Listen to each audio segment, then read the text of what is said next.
Para sahabat hati, para pencinta hati kudus Yesus dimanapun berada, selamat berjumpa dalam channel MSC TV Indonesia, khususnya program Renungan Harian saat ini tanggal 3 Juni 2021, hari Rabu dalam pekan biasa ke-9.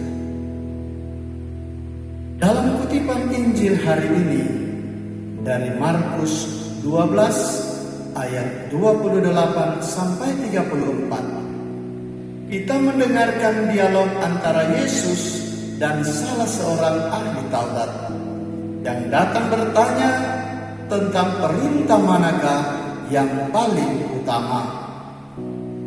Jawaban Yesus sungguh sangat bijaksana. Dia bukan hanya memberikan jawaban yang normatif belaka, bukan jawaban untuk sekedar dihafal, melainkan jawaban yang harus diuji dalam praktek dan perilaku hidup harian kita. Yesus memberikan jawaban perintah yang pertama dan utama dalam kehidupan sebagai orang beriman, ialah cintailah Tuhan Allah dan cintailah sesamamu seperti dirimu sendiri.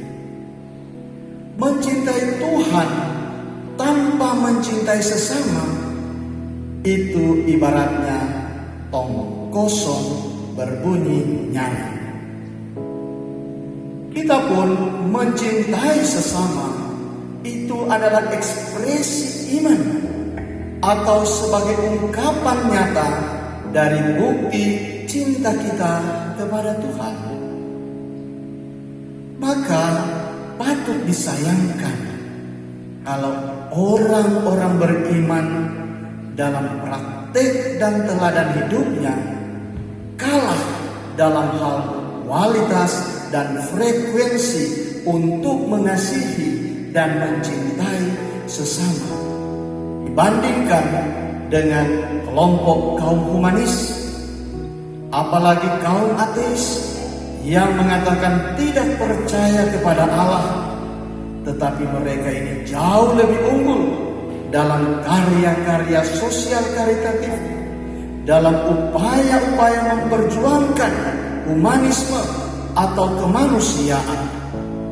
Bahkan ada yang lebih memperluas lagi kepedulian kepada sesama itu hingga menjangkau pelestarian lingkungan dan alam di sekitarnya, baik kepada hewan maupun kepada tumbuh-tumbuhan.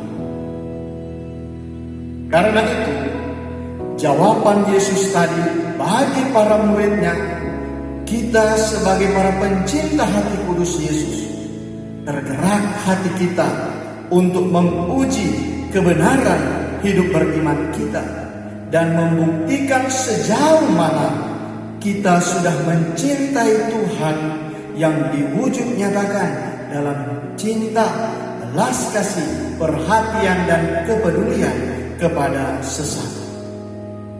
Untuk itu, kita bisa menghubungkan juga dengan pesan Yesus dalam Injil Matius pasal 25 ayat 35 sampai 36 dan ayat 40. Sebab ketika aku lapar, kamu memberi aku makan. Ketika aku telanjang, kamu memberi aku pakaian.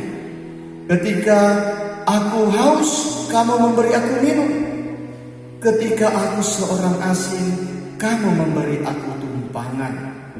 Ketika aku telanjang, kamu memberi aku pakaian.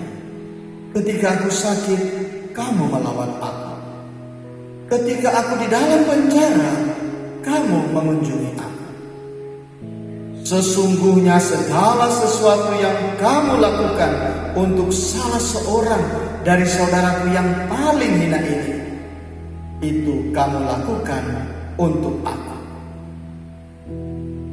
Kalau saudara sudah melaksanakan semuanya ini dengan konsisten, kalau saudara sungguh-sungguh mempraktekkan bukan hanya kesalehan rohani di dalam ibadat-ibadat dan praktek-praktek hidup doa, tapi juga dalam aksi-aksi sosial kemanusiaan dan pelestarian lingkungan alam sekitar, maka saudara sudah berada dekat dengan kerajaan Allah. Seperti kata Yesus kepada ahli Taurat itu, engkau tidak jauh dari kerajaan Allah. Artinya, saudara sudah semakin dekat menuju dan berada di dalam kerajaan Allah. Sehingga akhirnya pada gilirannya nanti, ketika saudara sudah beralih dari kehidupan di dunia ini dan sudah masuk ke dalam hidup yang kekal, saudara bukan saja hanya dekat, tetapi sudah berada masuk di dalam kerajaan Allah. Mari kita dekatkan dan hadirkan kehidupan nilai-nilai kerajaan Allah di dalam kehidupan harian di dunia saat ini. Tuhan memberkati kita semua. Amin.